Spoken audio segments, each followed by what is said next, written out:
Shall I start, sir?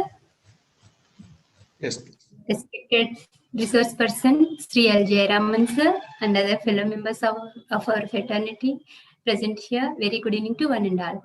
I welcome you all for the third day of virtual series of CPA programs and public limited companies and the subject under the Companies Act 2013. Okay, today we are going to, sir is going to deal with key manager person and managerial remuneration and secretarial audit, which, as I said yesterday, it is very confusing topic and it is the area which prone to so many doubts. So I ensure sir's session will clarify all your doubts. Thank you, Ananda. And I request Sri L. Jayaraman sir to move on to the technical session. Thank you.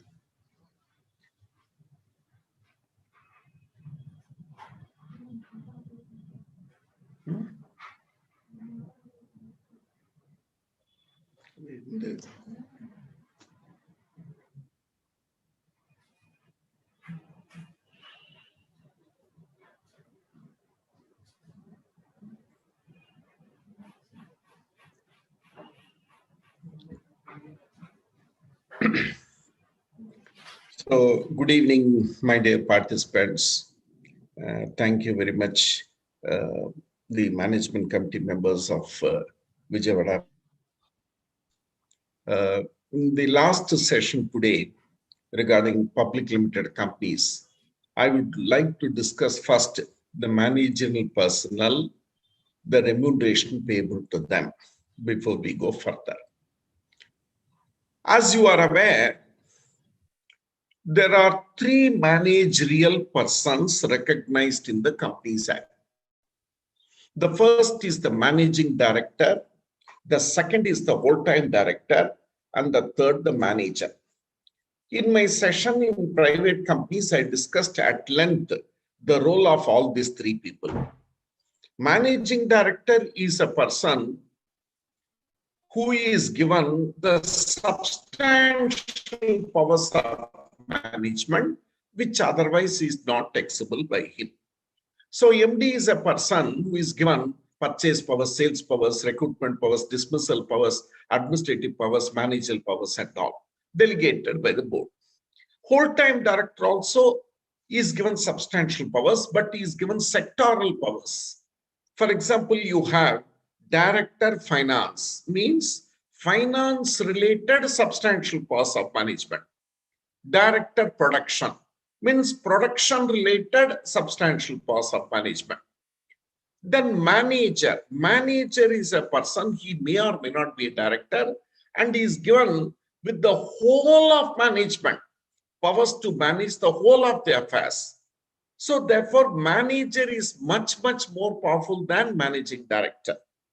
So that is the reason we discussed on the day a company cannot have two managers. Manager, as per Companies Act, who is given the whole of management. Because once the whole of management is given to one person, how can we give it to another person? But a company can have two or more managing directors. And simultaneously, the company cannot have managing director as well as manager. These were some of the introductory points. Then some additional disqualification for this managing director, whole-time director, manager, we also saw when I was discussing the private limited companies. Now, continuing the discussion, the Companies Act talks of appointment, compulsory appointment of this managerial person. Regarding the compulsory appointment, when we go to KMP, we'll discuss that. First, let us discuss how this managerial person are appointed. I repeat, when I say managerial person, I mean managing director or whole-time director or manager. What are the provisions of the Companies Act which will apply to public limited companies regarding appointment of this managerial person? Let us see. Here, managing director, whole-time director or manager should be made, appointment should be made at the board meeting. No resolution by circulation. Okay, the matter has to go to a meeting of the board. The other directors have to sit across the table, discuss the pros and cons, and appoint the managing director. First is you are to appoint at the board meeting. complying with the provisions of 197. 197 talks of disqualification, it talks of other things, it talks of managerial remuneration. So all those you must comply. And third, the matter has to go to general meeting. So shareholders also has to approve the appointment of managing director, full-time director or manager by ordinary resolution. However, if the age is more than 70 years, you pass special resolution or ordinary resolution with central government approval. Special resolution makes sense because overwhelming majority of shareholders must approve since his age is more than 70 years. Then what is this ordinary resolution plus central government approval? How will you become, how it will become a substitute to special resolution? The idea is, generally shareholders have a conservative attitude. So they may not agree with overwhelming majority. The law says the ordinary resolution passed by simple majority, then let the matter go to central government because they are also interested in the industrial growth and development. Let the board explain the need to appoint this particular person as the managing director or whole-time director or manager. So ordinary resolution plus central government approval, if the age is more than, then look at all the other small issues. The board meeting should approve the terms and conditions of appointment and remuneration. The resolution appointing a person as MD should not be blindly approved. Put up the agreement before the board. Let the board discuss all the pros and cons and take a decision.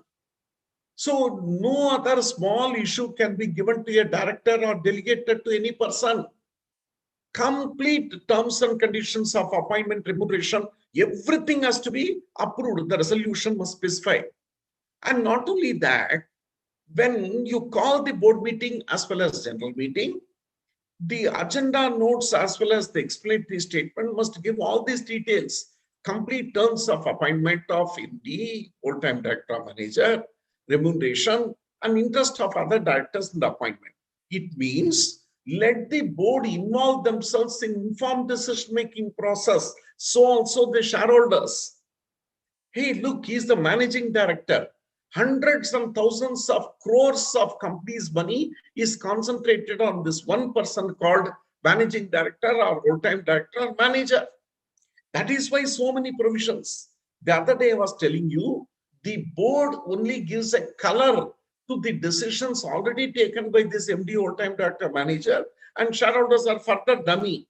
Therefore, since the entire practical decision-making is vested in the hands of this one person, hence his appointment should be very carefully done.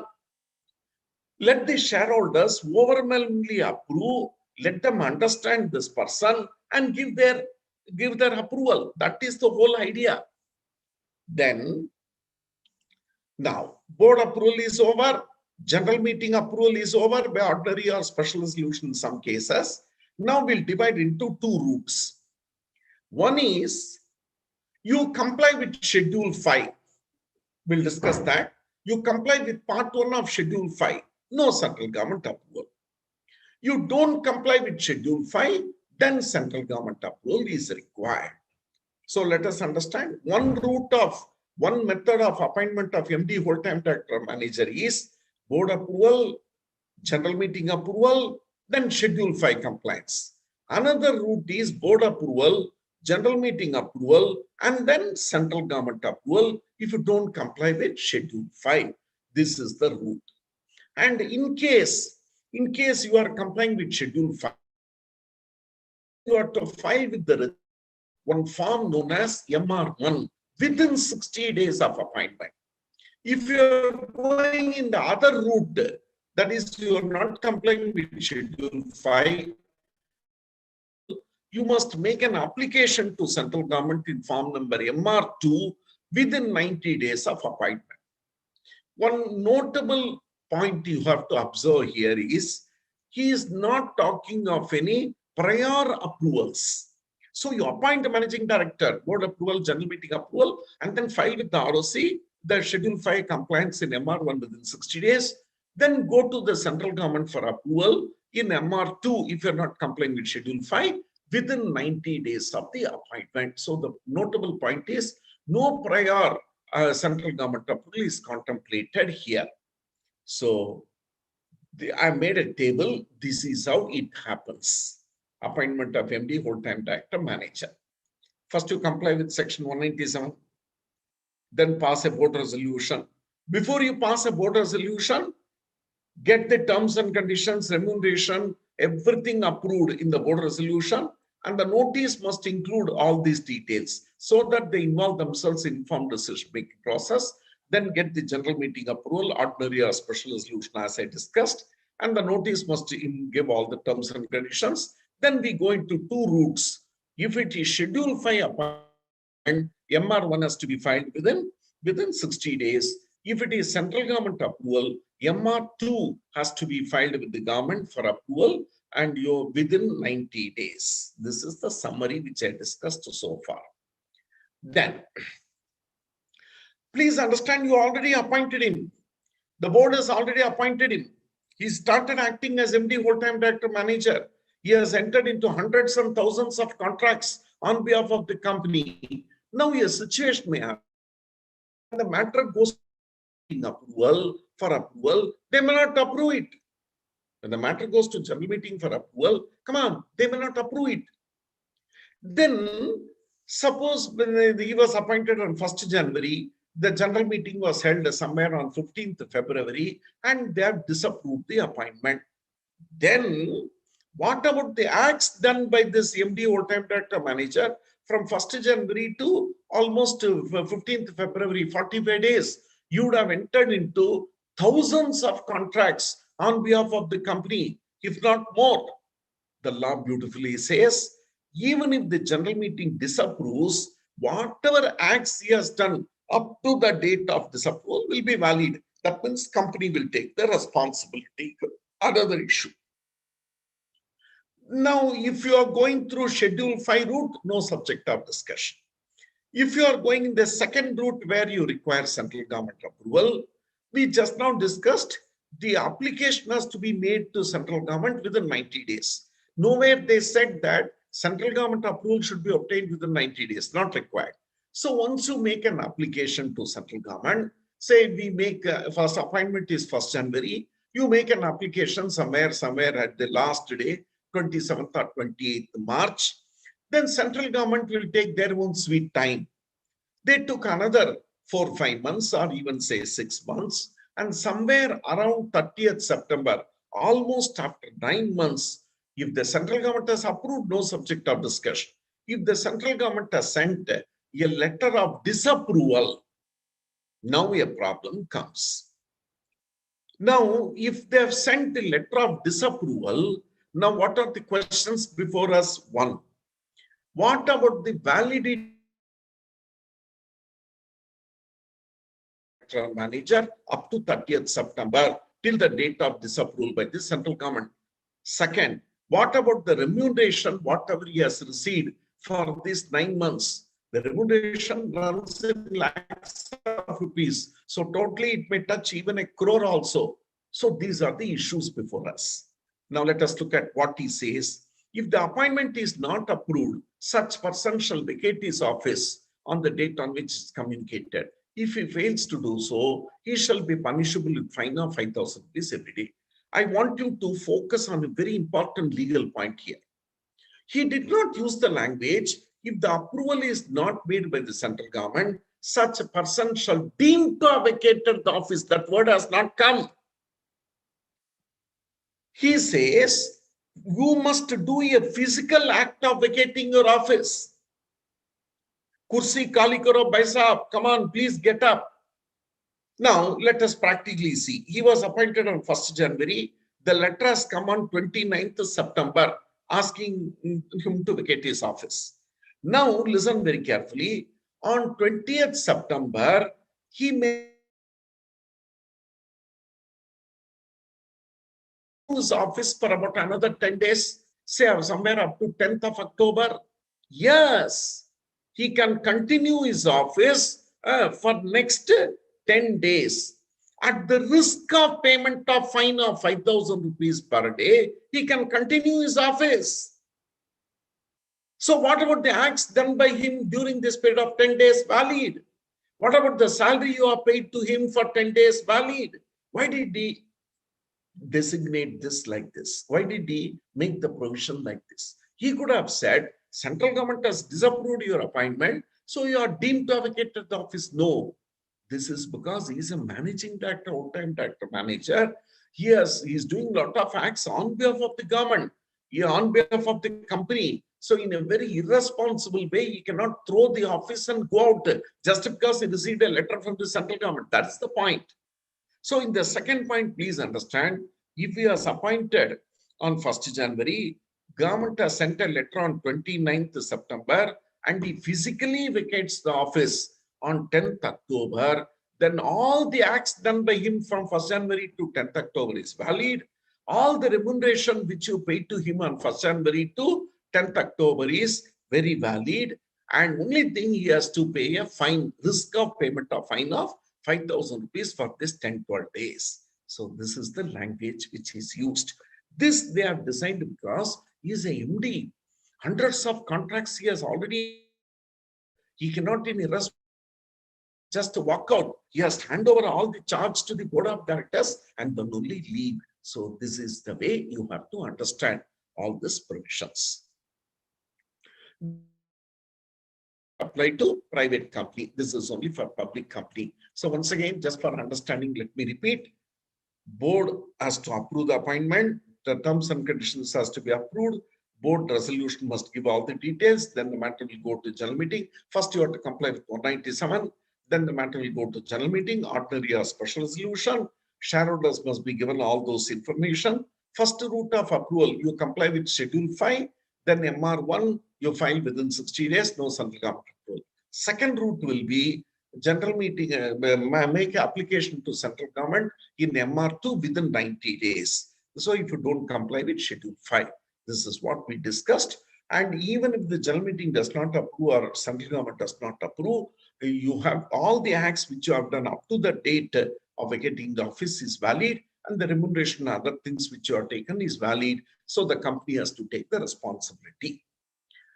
Next, will MD whole-time director retire by rotation? When I was discussing 2 days back, I told you very clearly that no one will get automatically the status of non-rotational director. I told very clearly, no one will get the status, automatic status of non-rotational director. If you want to get the status of non-rotational director, it has to be specified. It has to be specified where? Either in the resolution appointing them or in the articles of association. So what I'm trying to say here is, just because you are MD or whole-time director, you won't automatically get the status of non-rotational director. That is my point. So it has to be specified at the time of your appointment, either in the articles or in the resolution appointing them. But practically most of the articles or resolution provide that MD whole-time director or a manager who is a director will not retire by rotation. Next issue. Removal from the office of MD. Very interesting.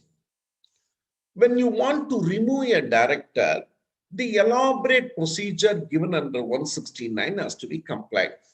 I discussed details when I was discussing private limited companies. Special notice has to be given, principles of natural justice, opportunity to be heard, then ordinary resolution has to be passed, all that we saw. Please see very point carefully. The MD occupies two positions. One, the position as the director. The second, the position as the managing director. Practically is occupying both the offices, the office of MD or the office of director. Both the offices he is occupying. Under 169, if he resigns or if he is removed from office, he is resigned or removed from the office of director. And the office of MD is coterminous with the director of office of director. Therefore, if you resign as director, if you are removed as a director, automatically your office as MD also comes to an end. This you must understand. On the other hand, there could be a situation where he wants to continue as a director and the board wants to remove as a managing director only. Then don't go near 169. After all, the managing director, whole-time director manager reports to the board. So board itself can remove him from that position. So this is the issue. So no approval of general meeting is required to remove an MD. So he wants to continue as a director. So 169 will not arise. But in any case, if by any chance, if you remove him under 169, you are removing him from the office of director. So obviously the office of MD, whole-time director, is coterminous. That office also comes to an end. This is another point you have to understand. Retrospective appointment. We had discussed earlier, MD or whole-time director or manager can be appointed only for a period of 5 years at a time. However, you can reappoint him for any period not exceeding 5 years. So you can have the same person as MD for 20-25 years also. Only thing, at a time you should appoint him for a period not exceeding 5 years. That is the requirement. Keep that in mind. Now a practical situation comes, a practical problem comes. What is that practical problem? Please see.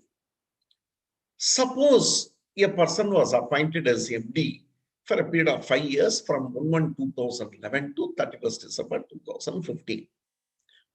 Now, 5 years is too long a period of time for anyone to remember.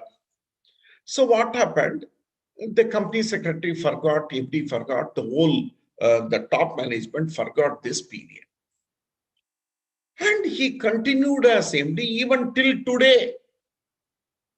So actually, what should have happened? With the passage of time, again on 1/1/2016, he should be again appointed as MD to hold office for another 5 years up to 31st December 2020. This should have happened. But we forgot to reappoint him for further period of 5 years. Now, all of a sudden, today we came to know.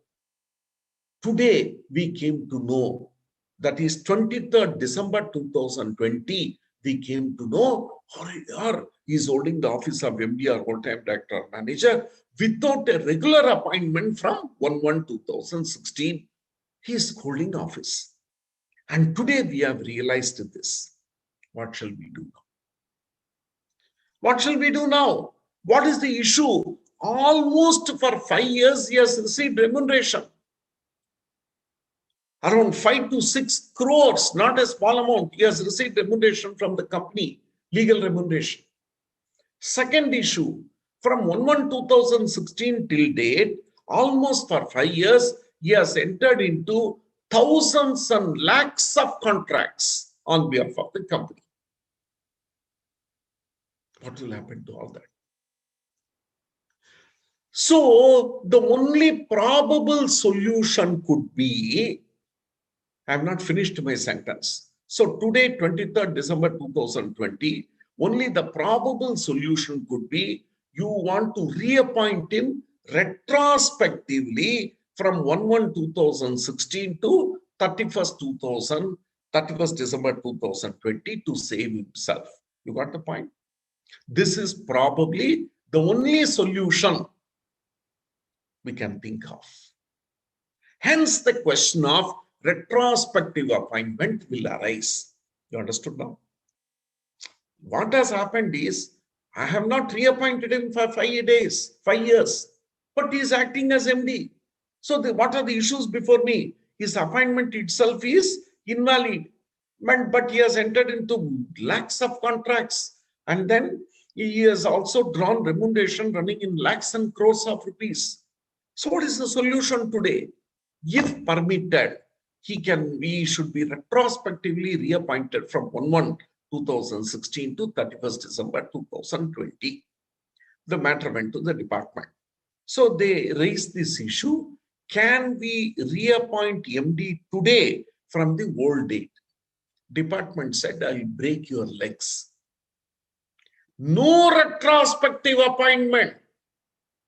No. In tune with the spirit of the section, no MD or manager can be appointed with retrospective date. Over. The department said, if you want to appoint him today, prospectively or from today's date, it is no joke.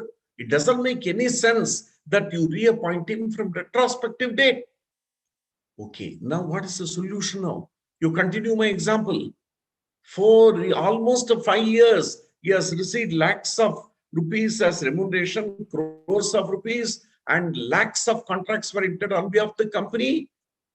In a case law, they said, where there was no appointment at all or MD ceased to hold office, all his subsequent acts are invalid. Hurry. So lakhs of contracts which were entered by the MD with the third party, the company need not take responsibility. MD will be personally liable. And the second effect will be whatever remuneration he has received, lakhs and crores of rupees has to be refunded to the company. So this case law you must understand very carefully. No retrospective appointment. So the court said it is not a case of irregular exercise of power. It is a case of exercise of power by a person who has no authority at all. So one has to understand all this very carefully. Earlier case, we said when the acts are valid, there was an appointment, but the appointment was irregular. It was not approved and all. Then the question of vacation of office arises. Here it is a case of no appointment at all. So therefore, the acts are not binding on the company and he has to refund all the remuneration, whatever he has received. Then this contract of employment with the MD and all, a copy has to be kept in writing at the registered office of the company and is open for inspection by any member without any payment. Because the member wants to know what are the powers of MD, what are the terms and conditions, and all that. You have to give him a copy. And you delay in compliance with the provisions, fine 25,000, every officer penalty 5,000. Of course, these provisions obviously will not apply to private company. So this was the procedure and other legal compliances with regard to appointment of MD, full-time director, manager. Next issue. Managerial remuneration, section 187. Before I proceed into this managerial remuneration sections, the first question arises. Today we are talking of liberalization, globalization, whatnot. So the question obviously arises, should the central government or even the Companies Act 2013 control the payment of remuneration? Is a big subject of discussion. Why should there be a control mechanism? After all, the managing director, full-time director, manager appointment is internal affair and the remuneration payable to them is internal affair. Leave the whole matter to the board. Leave the whole matter to shareholders in the general meeting. Why should there be legislative interference? Why should the central government regulate the payment of managerial remuneration? This is the subject of discussion. There are two schools of thoughts in India. The matter was discussed very extensively in the parliament also. One school of thought says, come on, leave it. No control mechanisms. At the most, the Companies Act can say, you take board approval, general meeting approval, leave the whole issue. Why should the central government regulate it? This is one school of thought. But the present school of thought do not agree with this. Today in the country, there is a big problem of haves and have-nots. This is not an ordinary issue. Country like India, we are not a capitalistic country, nor a communistic country. We have gone somewhere in between. We are talking of socialism. I would like to approach this subject like this.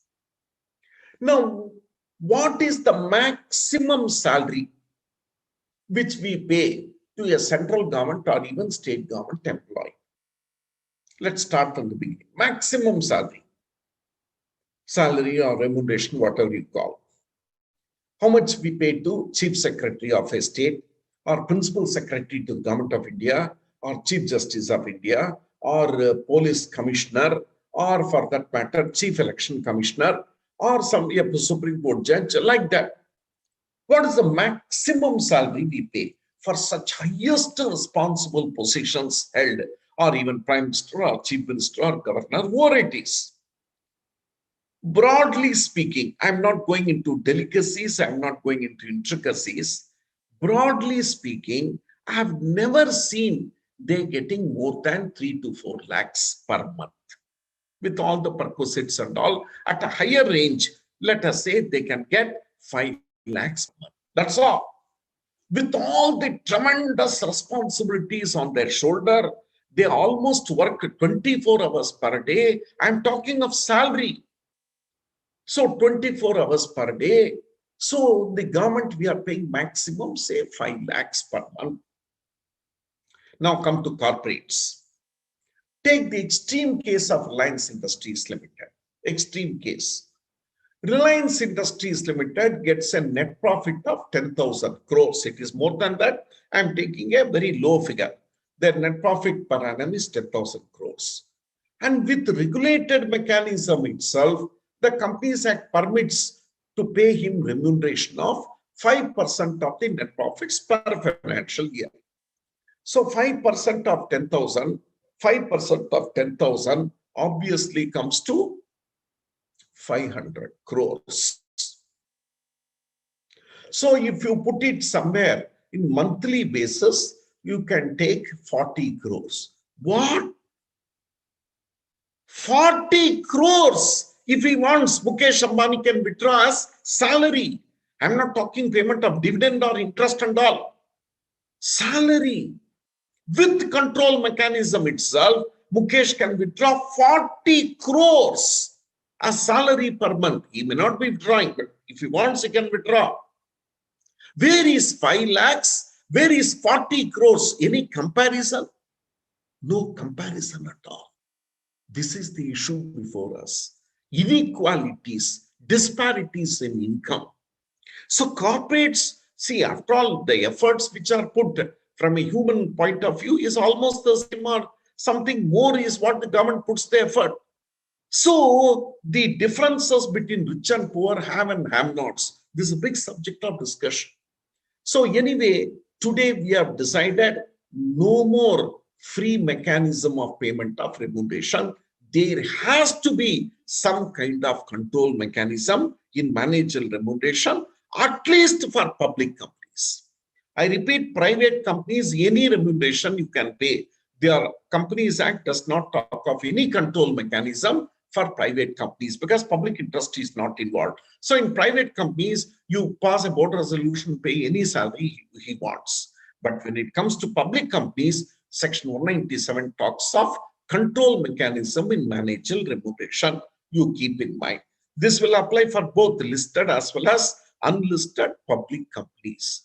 Managerial remuneration, first I will discuss some common points. Let's start. 1. The remuneration definition is money or money equivalent, including perquisites. See, this is a very important point because for example, you are given some perquisite. The actual amount spent by the company for the perquisite may be thousands of rupees. But under the Income Tax Act, there is a lesser value. So you shall take only the valuation under the Income Tax Act. For example, let us say managing director is given free food by the company during lunch and all that. The company may spend 500 rupees per day for the managing director, but under the Income Tax Act, the value of perquisite is somewhere like 50 rupees and all that. That is what we have spent. So salary, allowances, all that, whatever company pays will take on actual basis, but perquisites will value not the amount spent by the company, but the amount valued under Income Tax Act. This is the definition of remuneration. Next. A managing director or full-time director or manager, very interesting, he will not get automatic remuneration for the services rendered. There is no quasi-contract between them. So even if you render some services, some reasonable remuneration payment will not arise. So second point you must observe, the right to receive remuneration is derived as per articles. So articles must contain a specific clause regarding payment of remuneration. If the articles are silent, then at least the shareholders have to pass ordinary resolution to give remuneration to managerial person, or the articles may provide special resolution to be passed. So that is a derived power to pay remuneration. Third, you can pay the managing director, full-time director, manager either monthly payment or annual payment, that is percentage of net profits or any combination thereof.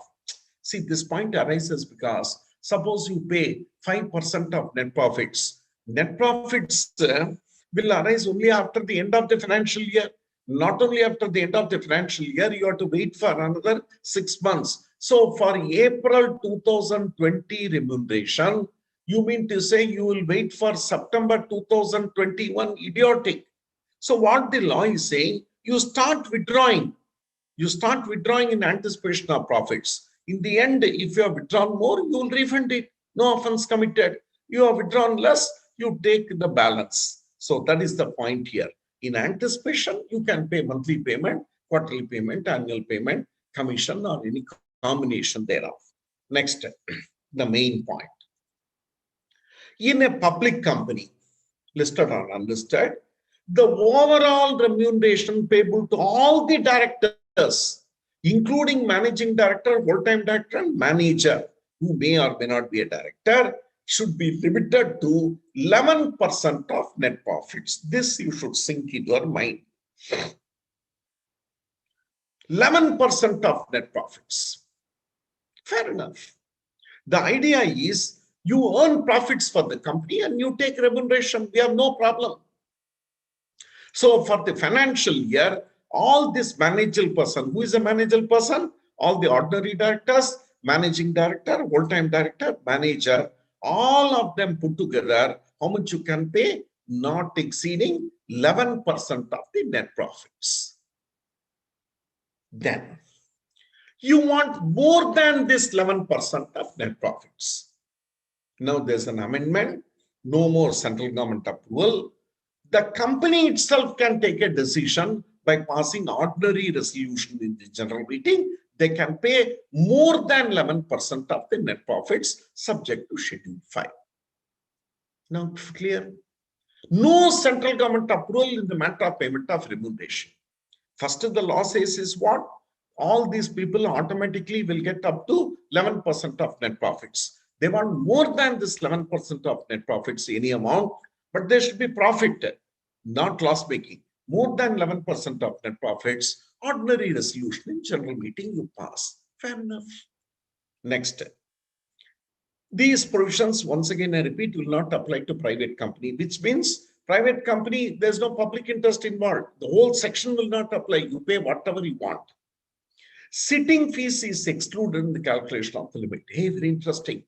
Sitting fees, even though is a species of remuneration means it's a type of remuneration, it is not included in the calculation of 11% of net profits. It means sitting fees plus 11% of net profits. But sitting fees can be paid only to ordinary directors.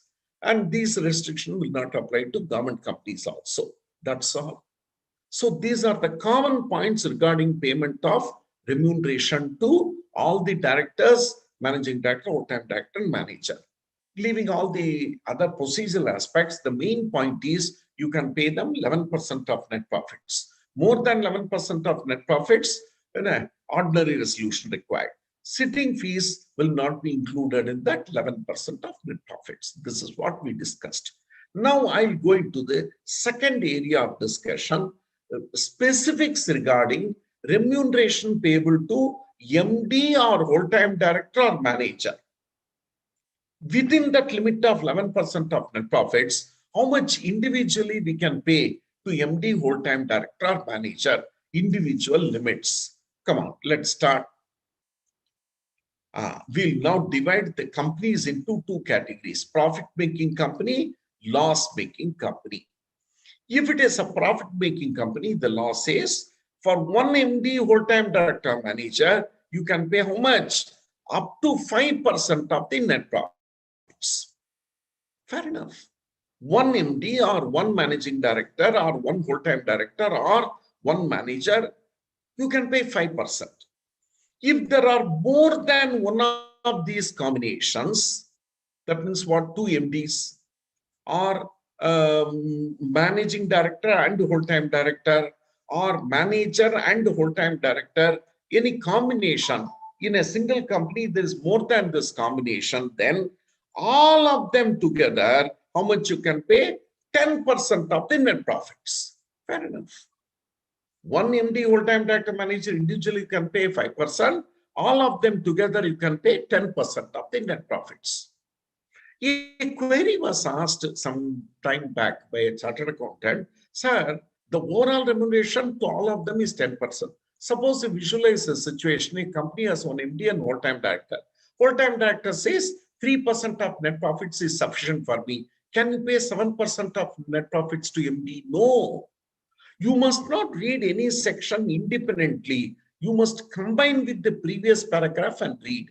When I say 5% is the limit for one person, all of them together is 10%. The 10% should be read along with the previous paragraph, which talks of 5%. Right. Next. You want more than this 5%, 10%. To whom? MD, whole-time director, manager. You want more than that. Special resolution in general meeting. Subject to overall limit of 11%. So, for example, let us look at leverage. A company has only one MD, is getting 5%. You want more than that. What is the leverage available? 6%, ending up to 11%. So, for that, special resolution. Suppose the company has MD, whole-time director, that combination, and they are getting 10%. They want more than that. What is the upper limit? 11% only. So, for more than that figure, special resolution is required to be passed. Let the shareholders decide. Overwhelming majority, let them take the call. That seems to be the idea. However, now these are all recent sections.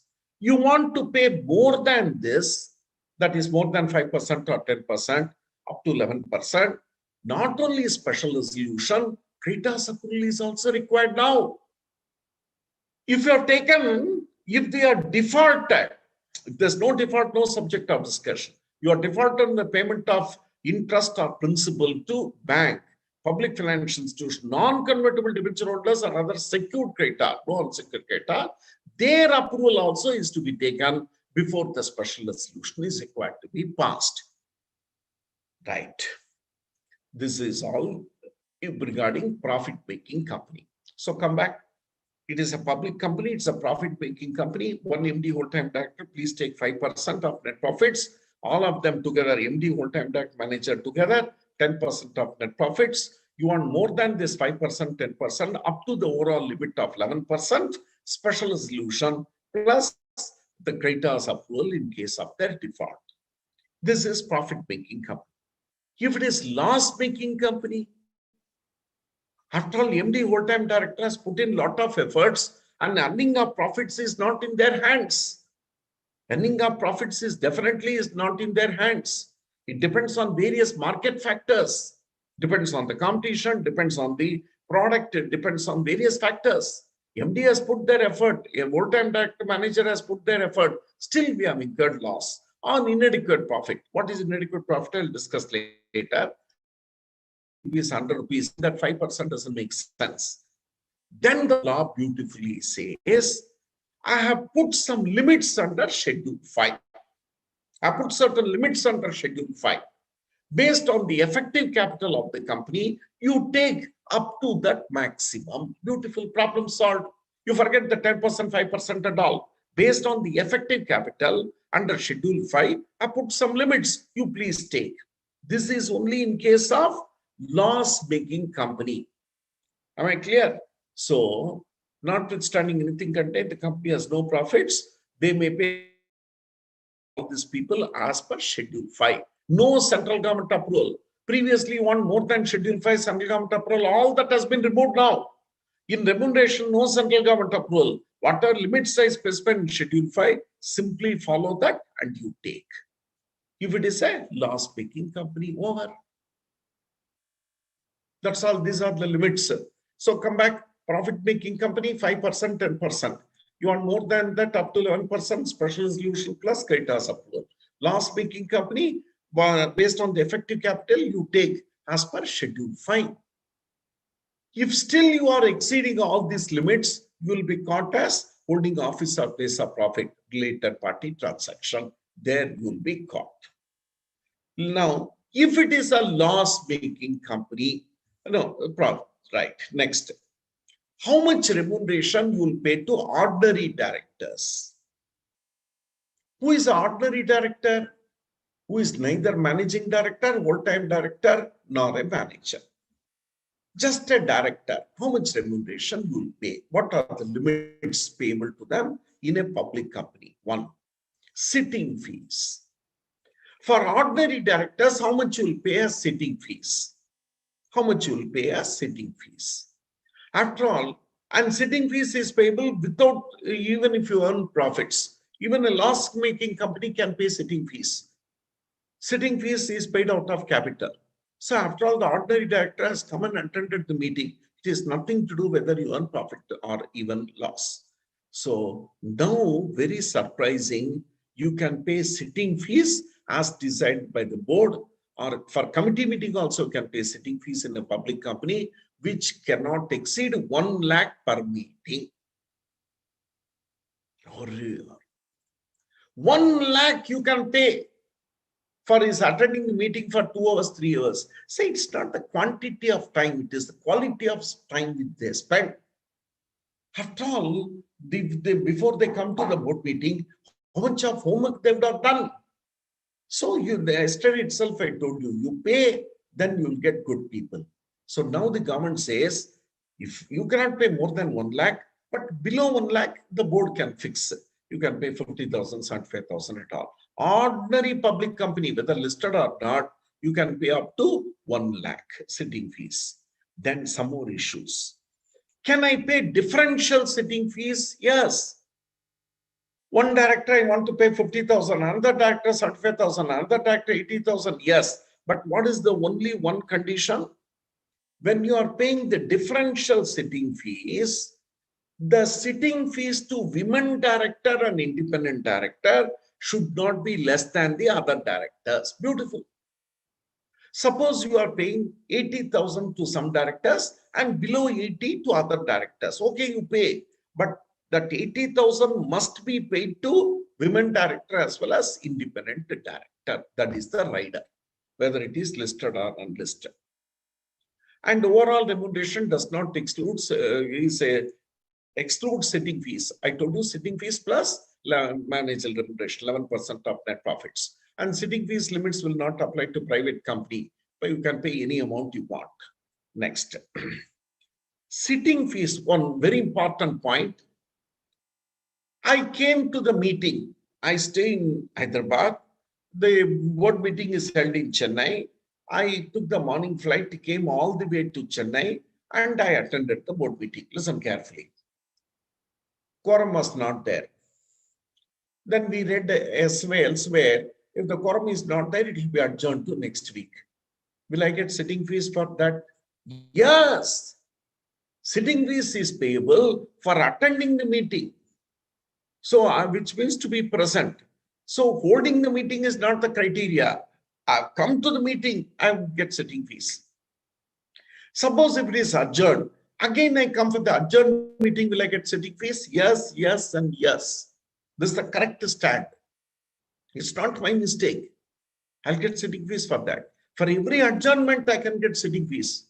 Oh, let me technically put a question. Board meeting started at 11 o'clock and they adjourned at 1 o'clock for lunch. They said they'll meet again at 2 o'clock. Will I get sitting fees at 2 o'clock? Technically, yes. Every time you sit, isn't it? But they may not take sitting fees. That's another issue. But for a legal interpretation of the section, sitting fees is payable for attending the meeting. Okay. And sitting fees is paid to the board meeting as well as adjourned meetings. Then, what about traveling expenses? Very interesting point. Sitting fees is automatic, right? It is not derived from the articles. Even if the articles are silent, the auditors can check up and pay sitting fees as per the Companies Act. But traveling expenses to the directors, what about their flight charges, rail charges, lodging? Will they stay in five-star hotel? Are they eligible? Then local conveyance. It all depends on the articles. This is one point I rarely see the chartered accountant or company secretary checking up the articles. And directly they are just putting at the tick. You know, he's paid flight charges, he's paid executive class, then he's given a car at his disposal, and then he's given a five-star room, and the expenses bill for attending each board meeting, excluding sitting fees, comes to 1 lakh, 1.5 lakhs. Where you are to see articles. So in addition to sitting fees, traveling expense, hotel,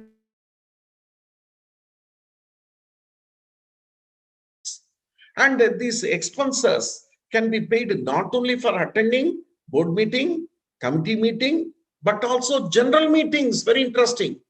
A director attending a general meeting may not get sitting fees, but director attending a general meeting may get a reimbursement of expenses. After all, this is the chairman who called the director, so he's coming and attending. Right. Then expenses should not be, there's a department clarification. They are saying that sometimes what happens, I'm a director, I may stay with my relative or someone. Okay. Then I'd spend my time there.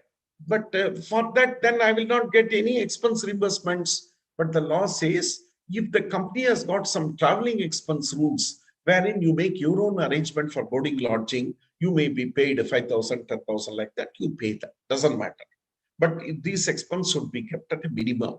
The department clarified all these expenses should not be a source of profit.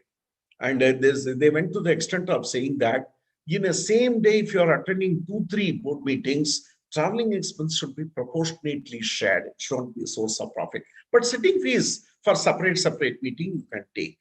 These are all the clarifications with regard to sitting fees, traveling expenses. Now come back.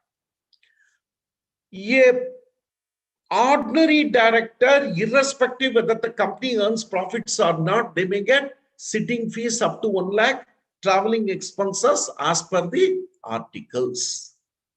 Now, how will they get any salary apart from the traveling expense sitting fees? One, commission on profits. Listen carefully.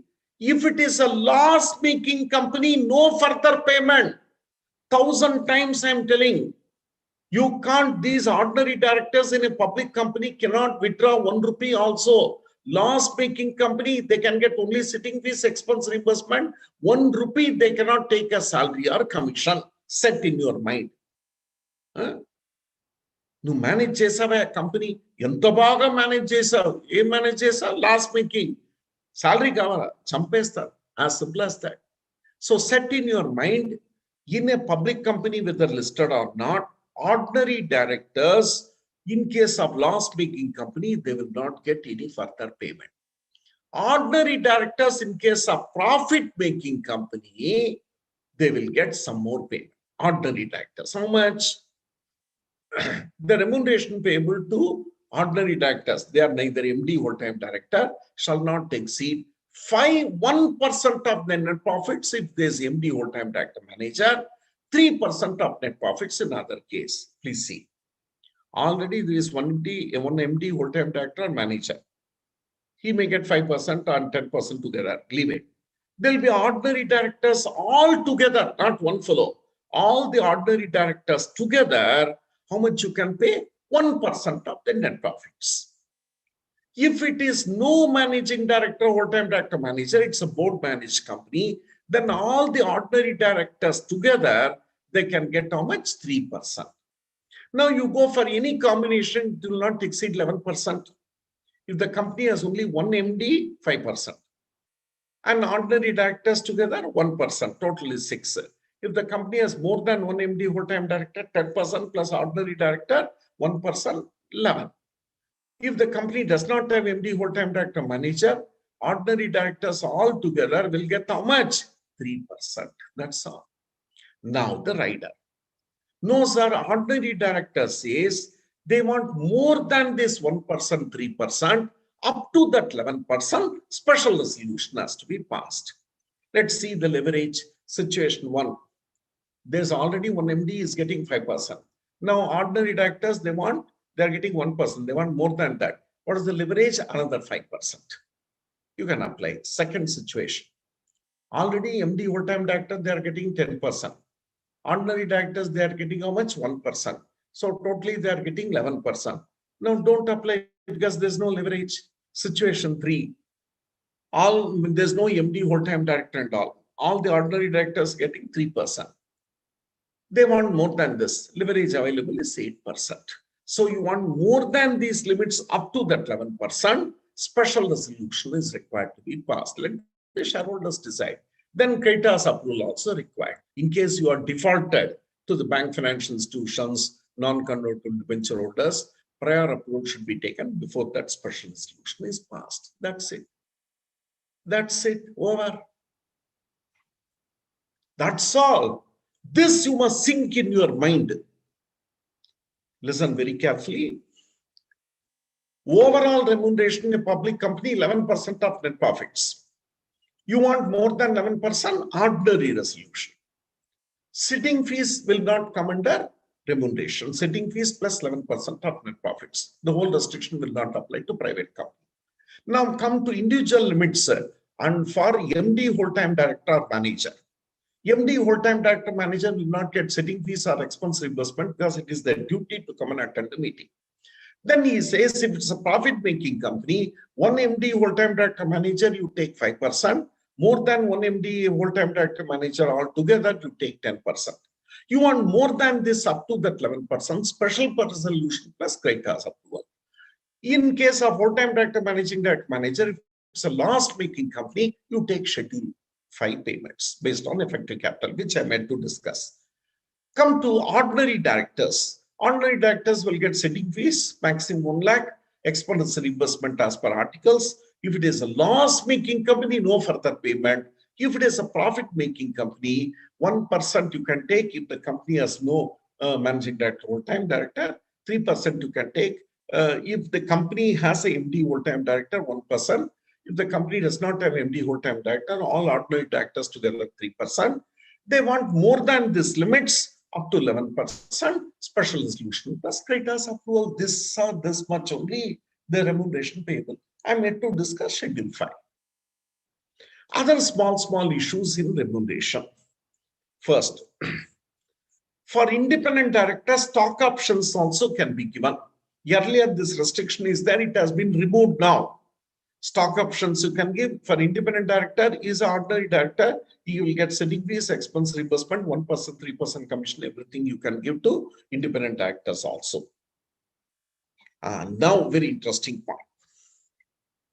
It is possible that this whole-time director, managing director, manager in particular, in anticipation of profits, you might have drawn more remuneration. It is no offense committed. You have to refund the remuneration. That's all. You are holding in trust. If any director draws in excess, he shall refund within 2 years or lesser period allowed by the company. And until you refund, you shall hold in trust for the company. Now, very interesting. What about the waiver? Some MD may apply for waiver and all. No question of waiver unless special resolution is passed within the 2 years. The power is not with the board. If you apply for waiver, sir, I've done all this, sir, as per law, I have to pay only this much. Please consider my case. Okay, special resolution. And then here, creditors approval is also required. This is if you are drawn excess. Next, guarantee commission. Guarantee commission. Now, every bank financial institution today, they give term loan or working capital to a company only when the promoter directors and all give their personal guarantee to the bank financial institution, apart from the corporate security and guarantees. Usually, what they will do, this managing director, whole-time director, or promoter director, they mortgage their personal properties. They give guarantees. Naturally, this is a business proposition. If something goes wrong in the company, come on, their personal property will be attached. So what these directors demand will be, since I've given guarantees, please let the company pay guarantee commission to us. Suppose I've given 1 crore rupees guarantee. Every year, they let them pay 1%, 1 lakh, 2 lakhs, 2 lakhs as guarantee commission. This guarantee commission paid to the directors by the company, will it be included in remuneration? In the Susan Textile Bearing case, they said no. Come on, see. In Susan Textile Bearing, the court held a guarantee commission for surety is not a remuneration. He is not doing any services, manual, clerical and all. He gets commission for the risk. That is nothing to do with the directorship. Then remuneration from the subsidiary. In the earlier Companies Act of 1956, there were a lot of restrictions. Those restrictions has been removed. So if you are a managing director of the holding company as well as the subsidiary company, come on, you can take remuneration from the holding company as well as the subsidiary company. Why the issue had come, if you see very carefully, the dividend paid by the subsidiary company will be added to the net profits of the holding company. So when you get 5% commission, practically on the same amount you are getting twice. But this is a very small issue, but you are not disqualified. You can get both commission from the holding as well as subsidiary company. Now, very important. Listen carefully. Managing director, whole-time director or manager and other directors may hold some professional qualifications. Based on that professional qualifications, they may render some professional services. And whatever you pay will not come under remuneration. For example, I tell you, one of the director of the company is a chartered accountant. As a chartered accountant, this is ordinary director, so he's getting under the Companies Act, sitting fees, expense reimbursement, 1%, 3% commission at all. You'll get sitting fees, expense reimbursements, 1%, 3% commission, all those things. Now, the issue before us will be this ordinary director who is a chartered accountant, the board may ask him to do tax audit. They may ask him to do internal audit. Obviously, when he does the tax audit or internal audit, he will submit a bill for 1 lakh, 2 lakhs, whatever it is. It will not be included in remuneration. So a professional who is a director can take any amount of remuneration without any approvals under the Companies Act. Normally, remuneration and other services will be included. However, the remuneration for the director in some other capacity will not be included if they are professional nature, and in the opinion of Nomination Remuneration Committee or the board, the director possesses the requisite qualifications. Suppose there's an advocate as a director. So the advocate was given a particular case to be handled in High Court or Supreme Court. Whatever fees is paid to the advocate, any amount of fees you can pay without any restriction under the Companies Act.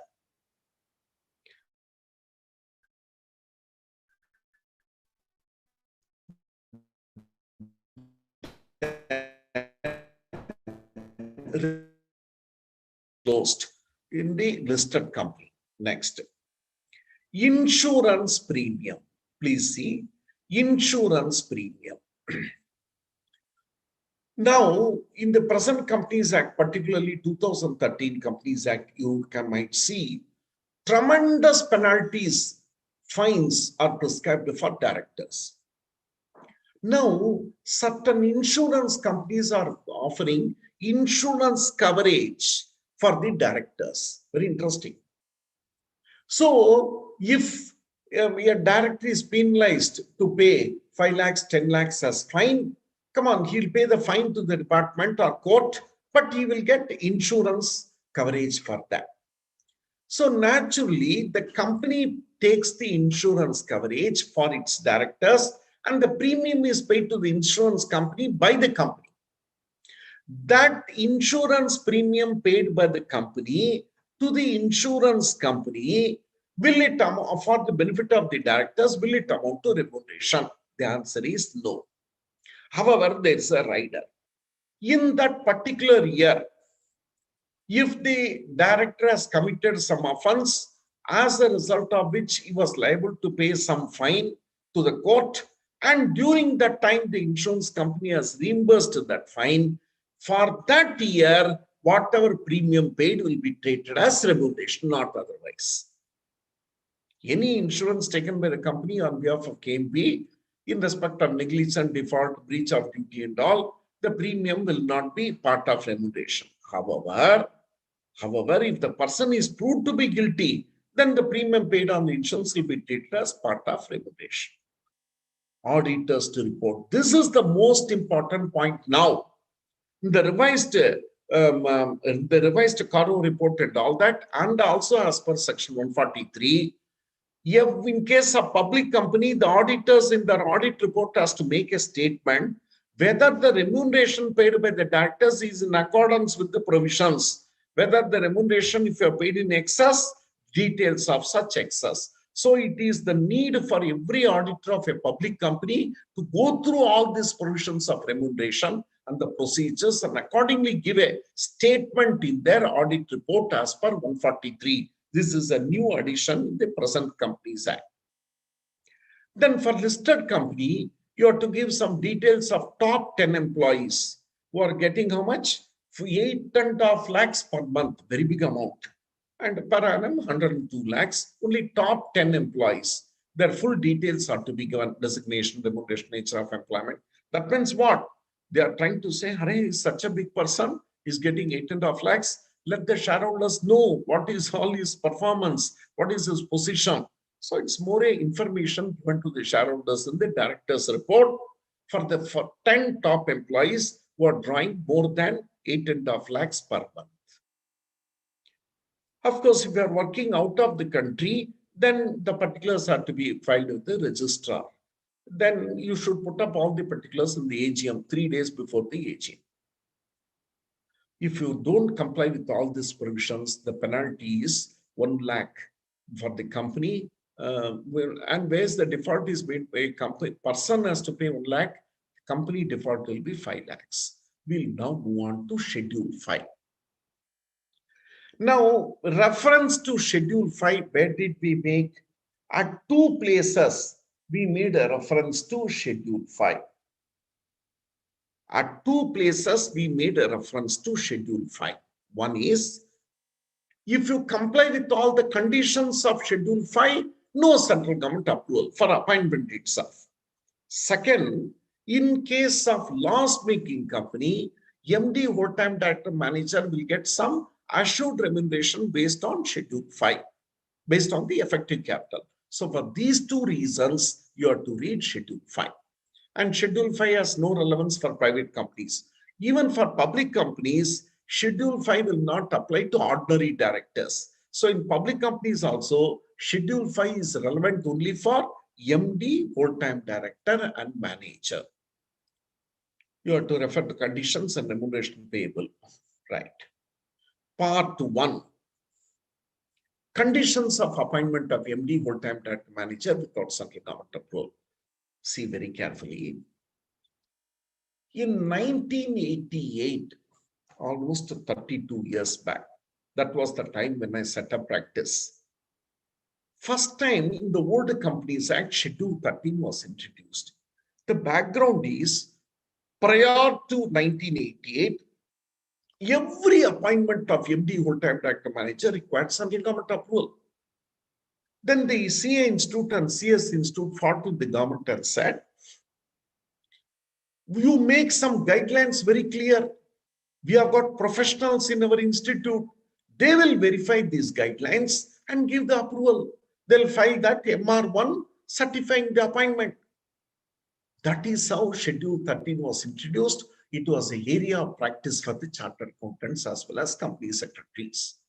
So what the government is now saying, okay, some conditions are prescribed in Schedule 5. It is the chartered accountant company secretary verify these conditions, whether the MD whole-time director manager has followed it or not. And then he will certify in the MR1, which you file with the ROC within 60 days. That is how Schedule 13 came. Now the Revised Companies Act, Schedule 5. So we want honest and sincere people, persons of integrity, only should be appointed as MD, whole-time director, or manager, not rogues and ruffians, unscrupulous persons. First, what is the first condition of appointment? He has not been sentenced to imprisonment for any period or fine exceeding 1,000 in the following acts. Up to 1,000 if you have paid fine, no problem. Imprisonment any period, fine exceeding 1,000. Big list of economic acts they have given. These 5 are nothing but the fiscal legislation which earns revenue to government. Stamps Act, Central Excise, Wealth Tax, Income Tax, Customs. Then these are economic legislations. Companies Act, Securities Contract, Competition Act, FEMA, SIC Industries, SEBI Act.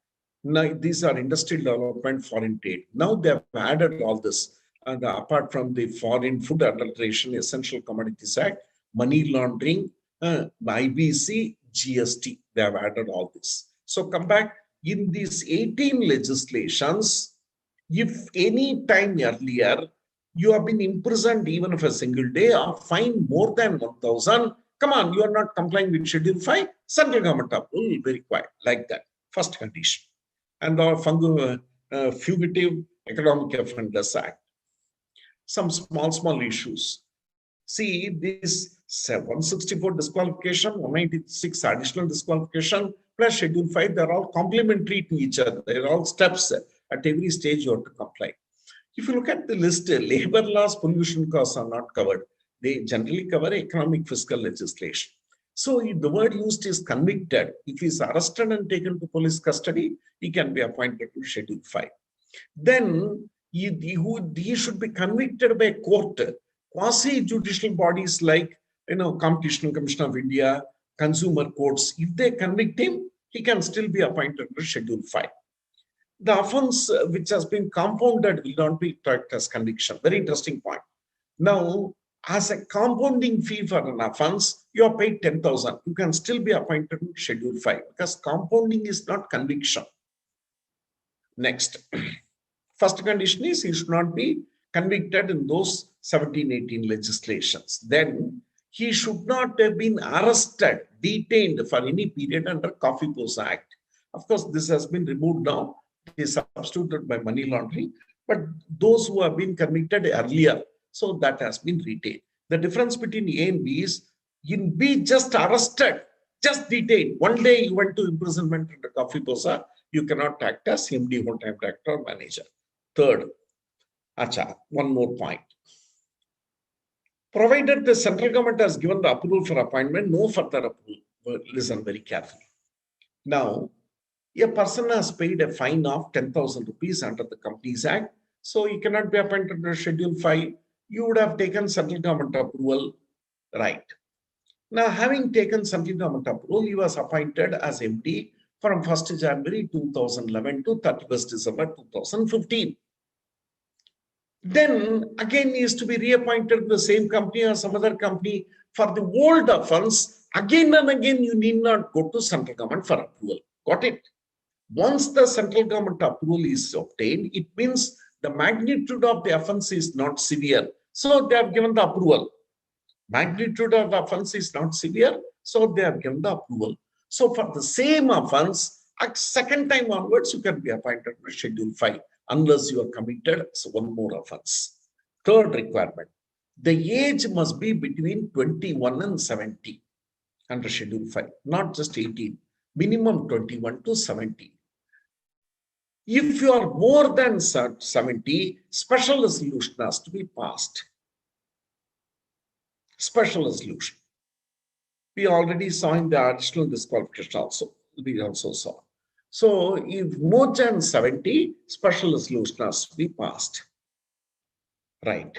Then one more thing, all these conditions are to be complied when at the time of appointment. Once you are appointed, then you are convicted and all, it will not affect the appointment. There's one CLB clarification.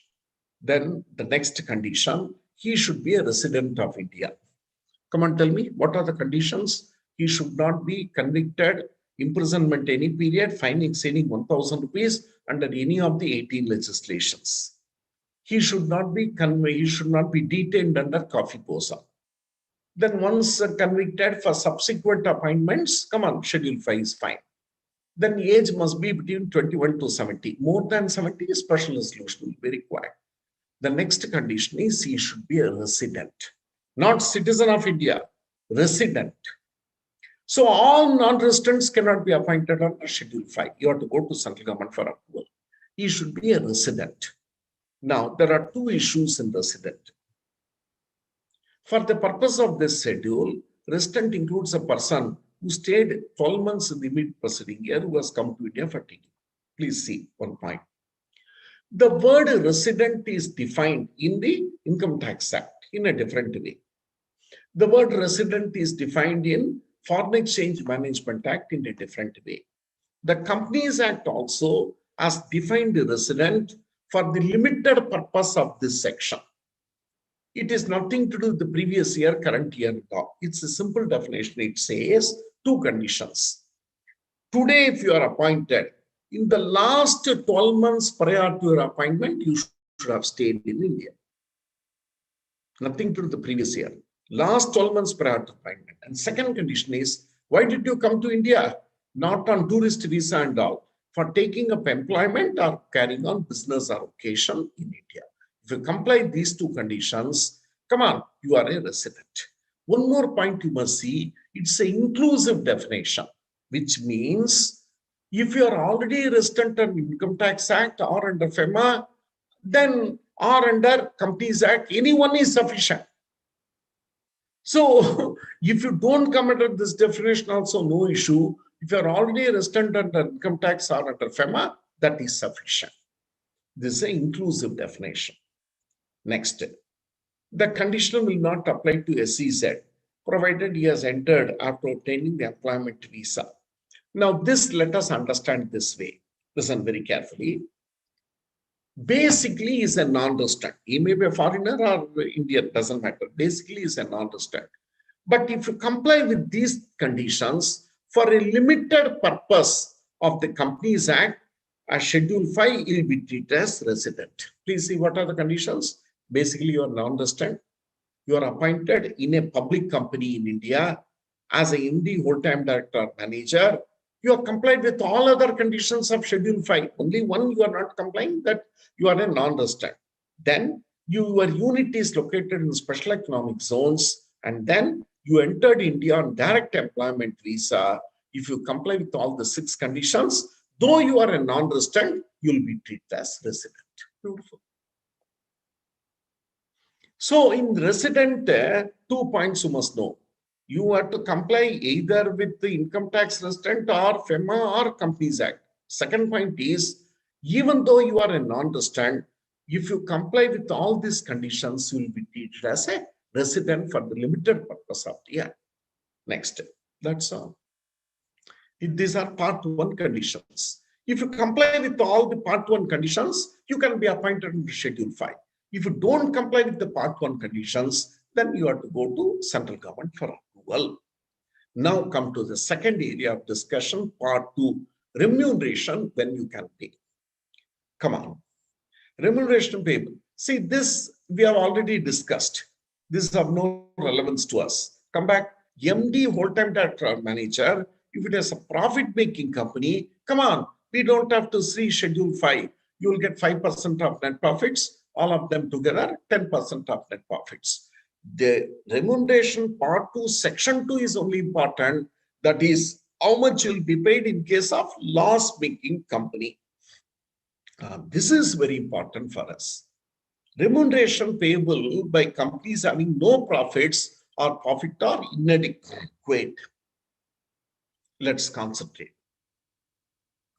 If the company has no profits or adequate, they may pay remuneration subject to limit A or B given below. Now, I will explain you slightly later. Limit B is irrelevant today. I'll tell you later. So let us focus on limit A. Come on, please see by heart this table. Negative effective capital. What is effective capital? I'll tell you. This is not paid up capital or authorized capital. It's a new concept called effective capital. By the table. If your effective capital is negative or from positive 1 rupee to less than 5 crores, 60 lakhs you can pay per year. That is why most of the appointments are under Schedule 5. Please understand, it's a loss-making company. You are MD. Still, I can pay you 5 lakhs per month. Effective capital 5 crores to less than 100 crores. 84 lakhs means 7 lakhs per annum per month you can take. Then 100 crores to 250, 10 lakhs per month you can take. More than 250, 150 lakhs plus 0.01%. Fair enough. And the story doesn't end there. Provided that remuneration in excess may be paid if the resolution is passed by special resolution. Beautiful. Listen. Anyhow, we'll read this payment of remuneration itself, ordinary resolution is required. If special resolution is passed, any amount you can pay, even if it is a loss-making company. Now you understood very carefully. Based on the effective capital, you pay based on that. You take 5 lakhs or 7 lakhs or 10 lakhs or more than 10 lakhs. Now this table becomes irrelevant. You can pay more than this also if special resolution is passed. That's all. What is effective capital? Paid up capital plus reserves and surplus plus long-term loans deposits reduced by investment accumulated along. Let's go deep into that. First, second, then third, fourth, you leave, fifth and sixth. That is nothing but net worth. Paid up capital plus reserves and surplus minus loss minus preliminary expense, net worth. If you cut short this, what does it mean? Net worth plus long-term loans minus investments. Why minus investments? Because the money is pumped out of the company. If you still condensate, effective capital is nothing but how much of long-term funds which has been pumped into the company. How much of long-term funds which has been pumped into the company without making a distinction between debt and equity. Now you understand. How much money you have really pumped? First one is net worth. Second is long-term loans. Without making a distinction between debt and equity, how much bonds you have pumped? Minus investments because investments are gone out of the system. This is effective capital. Based on that, you draw. And one more issue. If it is a continuing company, effective capital will calculate with reference to the last date of the preceding financial year. Suppose today you are paying remuneration, December. My effective capital will be calculated based on 1st April, 31st March 2020.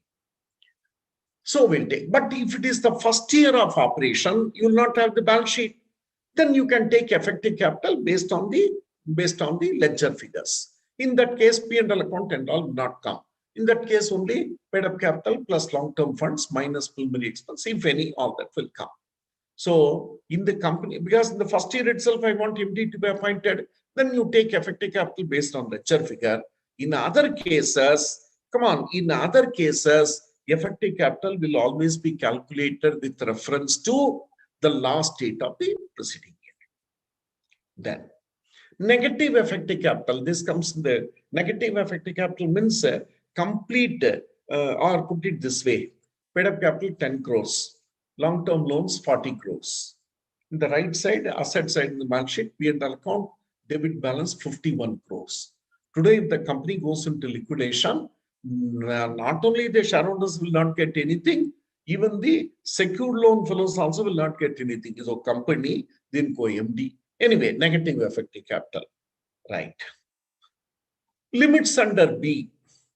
Who is functioning in the professional capacity, no approved government, who is not having any connection with the company and not having any direct indirect interest in the preceding 2 years and possessing graduate level experience in any amount he can draw. And provided, of course, you can hold this, special resolution has to be passed. See, part B, I told you, this has become irrelevant because in the first limit A itself, by passing special resolution, any amount you can get. So here also, if you are professional or not, you can get any amount. So don't have to read part B. It has to be removed. It is irrelevant. So part A, now we have understood very clearly. Now come back. This payment of remuneration also is not to be automatically given under part A. They are subject to 4 conditions. 1, the payment should be approved by Nomination Remuneration Committee. The Nomination Remuneration Committee shall keep taken into account financial position, trend in industry, qualification, be in position to build the balance. Hey, listen, what is the law saying? Hey, he's a MD, he's a whole-time director, he's a manager. He has got tremendous influence in the company. Just because based on the effective capital, I'm going to give him 5 lakhs, 7 lakhs, 10 lakhs. Don't hand over this money across the platter. Hey, board of directors, go through this. Hey, Nomination Remuneration Committee, go through. You do say balancing. Take into account financial position of the company. Even payment of 5 lakhs is difficult for this company. Trend in industry. If it is a software company, you may demand more. If it's a construction industry, we don't pay so much. Appointee qualification experience and do a balancing. If you pay more, come on, if you pay more, you will get a good person. Board is happy, but shareholders are not happy. If you pay less, shareholders may be happy, but board is not happy. But somehow you have to do balancing. So the first point is, even this payment of 5 lakhs, 7 lakhs, 10 lakhs, or any amount by special resolution should be first approved by the board and the Nomination Remuneration Committee. Let them justify the need to appoint this person. Financially, we are in a loss-making company. First one. Second, this also creditors are to be protected. The payment of dues to bank financial institution, in case of default, their approval is to be taken. So if a bank financial institution does not give any approval, then MD, whole-time director, loss-making company, you won't get 1 rupee also. Schedule 5, second condition. Third, and in case of that part A, ordinary resolution, if you pass, you will get 5 lakhs, 7 lakhs, 10 lakhs. Any amount you want, special resolution you have to pass.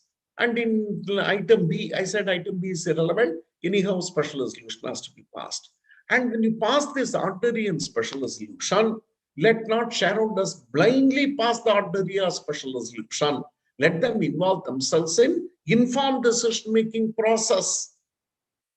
That's all these 4 conditions. And now you understand how you are to read this schedule 5. One example I have taken. Please see. You are basically public company. If you are a private company, don't see here any amount you pay. Second, you are a public company and you are appointed as MD, whole-time director, or manager. Ordinary directors, forget it. Third, schedule 5 appointment. If you have taken central government approval, you will not look here. Loss-making company. Profit-making company means you will get 5%, 10%. Come back. You are a public company. You are appointed as MD, whole-time director, manager. Schedule 5 appointment. Loss-making company. How much you will get? Come on. Either A or B. I said forget B. In A, it depends on the effective capital. I have taken a first slab. If the effective capital is less than 5 crores, you can get how much? 5 lakhs per month. I want more than this 5 lakhs, special resolution has to be passed. Forget B. So next, even this limit of 5 lakhs also you will get subject to 4 conditions.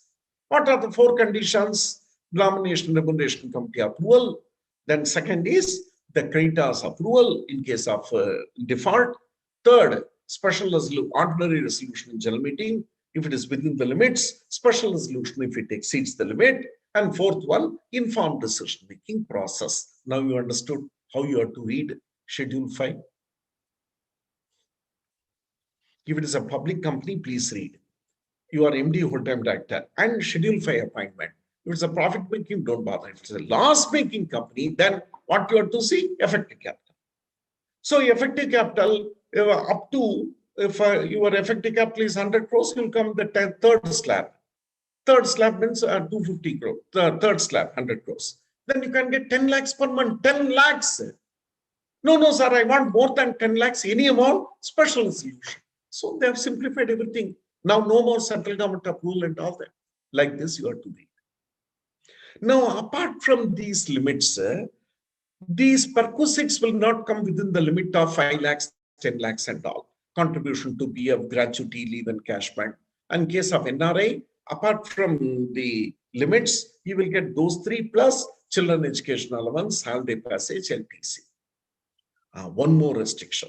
Remuneration payable to managerial person in 2 companies. Please see very carefully. You are holding the office of MD in 2 companies. It is permitted. We'll discuss later. And both the appointments are Schedule 5 appointments. Then in that case, he says, you must take salary only in 1 company, the higher of the 2. So in other company, you are working free of cost. Please see, there could be various combinations. I am MD, whole-time director in all these companies. First company is private, no restriction. You take from both. Then public and public, first company is central government, there also no restriction. When the restriction will come, both the appointments must be under Schedule 5. First one may be profit, second one profit. 7, 8, 9 cases only, this restriction will come. Come on. Both the appointments of MD should be under Schedule 5. One may be profit, one may be loss making, doesn't matter. So in 7, 8, 9 cases only, higher of the 2 you have to take. That you may charge to any of the 2 companies. So you are working in 1 company free of cost. No, sir, I don't want all this. I want remuneration in the other company also. Central government is required. Like that you must understand. That's all. Then part 3. Already told you, if you are appointed in Schedule 5, come on. You have to take ordinary resolution approval in the general meeting. All cases.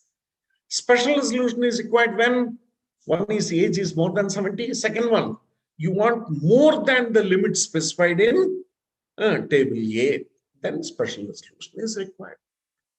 Then, now in part 2, I told you this MR1 when you file with the ROC, the auditor or secretary shall certify the requirements have been complied with. This is the most important point. So whether you are complied with all these conditions of part 1, part 2, part 3, all that, you have to certify. Who has to certify? Auditor, not chartered accountant, statutory auditor, or if the company is a company secretary. Or the company is not appointed, not that the company secretary is not signing it. The company secretary is not appointed, then company secretary in full-time practice shall sign. This is what I told you in the beginning. The central government has given a lot of responsibility to the chartered accountants and company secretary. That's all. Now, there is one more thing. You forget the Schedule 5. Without central government approval also, any amount of remuneration you can pay in these cases. Where the remuneration is in excess of the limits specified in section 1 and 2 is paid by the other company, and the other company is either foreign company or got the approval of shareholders in general meeting and treats this amount of managerial remuneration and total remuneration is permissible limits. So complicated language. I'll simplify. Please listen very carefully. A Limited, B Limited are 2 companies. I am appointed as MD in B Limited. I am appointed as MD in B Limited. A Limited is a foreign company. Maybe B Limited is a subsidiary of foreign company, or we don't know. A Limited is a foreign company. Now, the foreign company is going to pay remuneration to B. Hey, listen very carefully. I am working as MD, full-time director manager in B Limited. But who is going to pay remuneration to me? A Limited. Then all these limits will not apply. Let him pay. You're not drawing money from B Limited. This happens when? Suppose Microsoft US is there. Microsoft India Limited, one company is there in India. And I am the MD of Microsoft India Limited. Naturally, in Indian currency, I'll get very low. All these restrictions are there. But I am a representative of Microsoft US. So I can't, they have got a policy for top managerial people. So under the Companies Act, I'll get very well. So what is the point? Microsoft US says, hey, you don't bother to take the money from Microsoft India Limited. I will pay you. Okay, government says you pay any amount you want. We are not bothered. Situation 2. A Limited, B Limited. I am acting as B Limited managing director, full-time director or manager B Limited.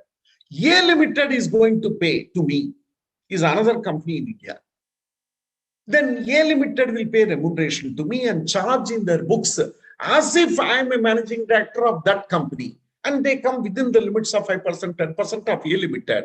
Then no problem, any amount you pay, which comes within their limits. This happens in group companies. For example, Reliance Group. I am appointed as MD in Reliance Chemicals Limited. In Reliance Chemicals Limited, I am getting some loss. I am getting all the small amount. Mukesh Ambani says, don't worry. As a group policy we have got, come on, Reliance Industries Limited will pay remuneration. Okay, pay, no issue. But this remuneration will be treated as if, though I'm working as MD in B Limited, it will be treated as if I'm working in A Limited, and it will come within their limits, no issue. Then second, newly incorporated company for 7 years. All these restrictions will not apply. For example, Reliance Power Limited, Reliance Gas Limited, it takes gestation period itself is very high. Sometimes in the initial few years, you may incur loss.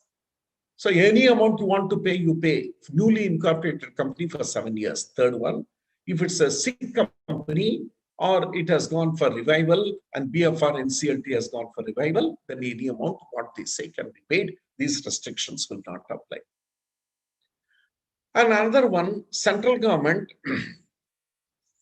The central government naturally, when there's no profit, when you go to central government, for remuneration and all, then they will take all these factors into account, financial position, reputation, all that. And as per the rules, they will also take into account all this financial position, 3 years relationship, principle of proportional representation. Naturally, why you are asking? Forms and procedures. When you go to central government, MR2 has to be filed in the 90 days. You have to give advertisement into newspapers and all. So this was the restrictions of remuneration. We will now move on to KMP, Key Managerial Personnel. Who is KMP?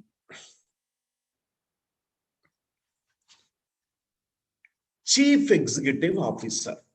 Unfortunately, they have not defined who is CEO. He may be a director, may not be a director, or MD or manager, or is there. Anyone is enough. Managing director is given substantial powers. Manager is given the whole of powers of management. CEO may be given sectoral powers like whole-time director. Then company secretary, then whole-time director, CFO, or any other officer, one level below the whole-time director, other person. So please remember the 6 people who are the KMP. MD, whole-time director, manager, CEO, company secretary, CFO. These are called KMP, Key Managerial Personnel. Now come to compulsory appointment of KMP. Every listed company and every other public company, private company, no compulsory appointment. Every other public company, paid up capital 10 crores or more, should compulsorily have these people. See the list very carefully. MD or CEO or manager, and in their absence, whole-time director, semicolon, company secretary, and CFO. Go for the combinations. MD is there. MD, company secretary, CFO. Enough. Or CEO, company secretary, CFO. Third one, manager, company secretary, CFO. If MD, CEO's manager is not there, then only whole-time director plus company secretary plus CFO. The most important point you must concentrate is company secretary is compulsory in all these public companies more than 10 crores. CFO, the chartered accountant, is also compulsory appointment. Now there's a clarification given. If you have both the qualifications, chartered accountancy and company secretary, under the present Companies Act, You cannot act as company secretary and CFO. Those things were permitted in the earlier Companies Act. Now it is not so. I repeat 1,000 times.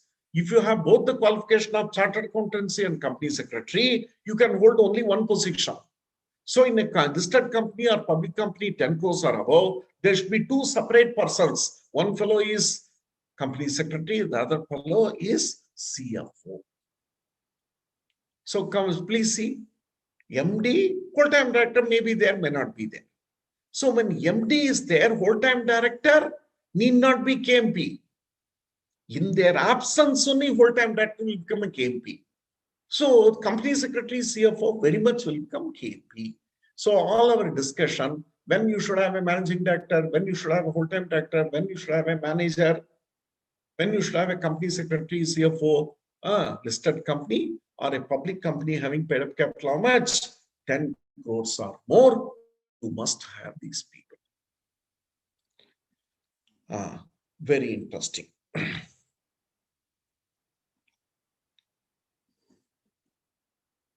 Now, there was also one more clarification.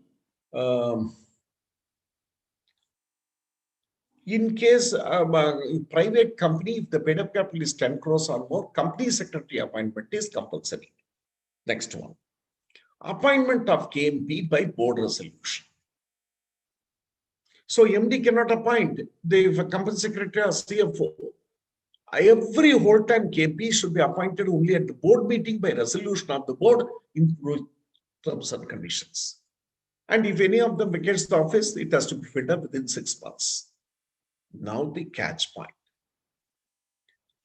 Now I am already a company secretary or managing director or whole-time director of one company. Can I be appointed in another company? No. Earlier in the Companies Act, we used to hold the office as CFO in 10 companies, 15 companies, all that is gone. First point, whole-time KMP shall not hold more than one company except in subsidiary. I can be company secretary in the holding company as well as subsidiary company, any number of subsidiaries that you forget. However, KMP can become a director only with the permission of the board. Say I am a company secretary of one company, I can become director in 20 companies, but this board should permit, no automatically I can become director. And all this within this date is of course over. So from this, what do you understand? I'll divide like this. MD and manager will discuss later.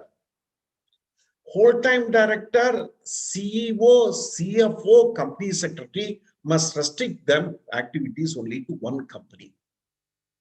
I repeat, whole-time director, CEO, CFO, company secretary has to restrict only to one company, public or private. Of course, any number of subsidiary companies, they can hold the position. Of course, they can become directors in other companies with their permission. Now clear. For MD and manager, you can be in two companies. I'll come to that. A company may appoint and employ a person in the second company by resolution of board voting consent of directors. Only for MD and manager, if you are already in one company, private or public, you can also be appointed in another company, and in the second company, come on, 3 conditions you have to fulfill. 1, the second company, the matter has to go to the board. Anyhow, it will go to board. Second, consent of all the directors present. Hey, board of directors of the second company, use your brain, if any. He is already MD of one company. Why are you appointing the same person in this company? You should justify the appointment. If one director has vetoed down the proposal, it will come down. No, sir, both the companies are group companies. We have to control the production schedule, some justification reason. Then you can have a commonality. And third, specific notice. The notice of board meeting should discuss this particular item of business. So come back now, no confusions. Whole-time director, CEO, CFO, company secretary, restrict to one company only, whether public or private. However, any number of subsidiaries you can hold the position, subsidiary of that company. Then you can become directors in any other companies that 10 or 20, but subject to approval of the board of that company. I'm a company secretary of Rajasthan Cements. If I want to become director of any other company, Rajasthan Cements has to give the approval. Then what is left is only MD and manager. MD and manager, the facility is only you can be in 2 companies. More than 2, all is gone now. In 2 companies, whether public or private, irrespective of the paid up capital, irrespective of the listing. But in the second company, it has to be approved at the board meeting, consent of all the directors, and specific notice has to be given. How much restrictions they have brought, you see. Penalty for contravention. If you contravene all the provisions, the penalty accept all the terrible penalty. Now, secretarial audit for bigger companies. Just like you have a internal audit, statutory audit, cost audit, environmental audit, secretarial audit is also introduced. What is that secretarial audit? You see, just like your Caro report, we have to report on 34 points. Section so-and-so 188 related party transaction complied with. Section 184 disclosure of interest complied with. Loans to directors, section 185, 186 complied with. Terrible. Terrible. You have to practically go into the books of accounts and other things. So whom secretarial audit is compulsory? Every public company having paid up capital 50 crores or turnover 250 crores or loans and borrowings 100 crores or more must give along with the board report, secretarial audit report in MR3 format. So just like your statutory report is made part and board report, statutory report, annual account, financial statement all come together, this secretarial audit report also is made a part of the board report. That's it. It is almost equivalent to your statutory auditor's report. Then, the duty of company to give all assistance and facilities. We'll treat almost like statutory auditor. So all the informational explanation, whatever the demands, you have to give to secretarial auditor also. Then, just like in your audit report, if the secretarial audit report, secretarial auditor has raised some issues, the qualifications, observation, remarks, the reply has to come in the audit report. Just as statutory auditor, you give a reply, the company gives a reply in the board report, you have to give a reply in the director's report, board report.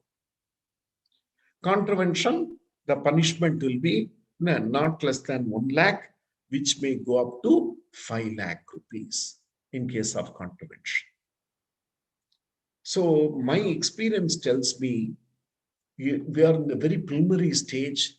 Blindly, some company secretaries are giving secretarial audit report. They will all be in trouble. We have been discussing so much in private and public companies. So many compliances has to be made. You have to make a checklist for each and every item and go through. We have to tighten our belt. As in the introductory remarks made by the chief guest and all, they said very clearly, now the duties and responsibilities of company secretary, chartered accountants, cost accountants have increased tremendously. Knowledge is power. You having completed a little bit of advice, having touched 60 years, having completed 60 years and in practice, my only advice for youngsters will be keep on reading. Update your subject. Out of sight, out of mind. Don't be under the impression once you are cleared CA, everything is over. Nothing is over. It is the starting point. Now you purchase. Ramaiah book is too unwieldy. I will say Dr. Chandra Te, who has written the Companies Act, such kind of books you purchase. Every section, go through all the case laws, go through the department clarification, go through the comparison with the other sections. Knowledge alone is power. And attend all the sessions of the branches, the CA Institute and other institutes, because they summarize and synthesize and tell you all that. So it was a wonderful experience for me. I've never taken such kind of continuous seminar. So it was only in the Vijayawada branch. Previously, 9 days were allotted, but I took not just 9 days. I've taken 11 days private company seminar and then 3 days. Only those portions which are relevant to the public companies I covered in the seminar. Mostly I concentrated for unlisted companies as such. So I'm very grateful to Srinivas Rao, the chairman of the Vijayawada branch, for giving me this great opportunity to share my knowledge. I'm also very grateful to the participants. Overwhelming response I got from the participants. Of course, now because of audit, number of participants has slightly come down, but then my session is in YouTube.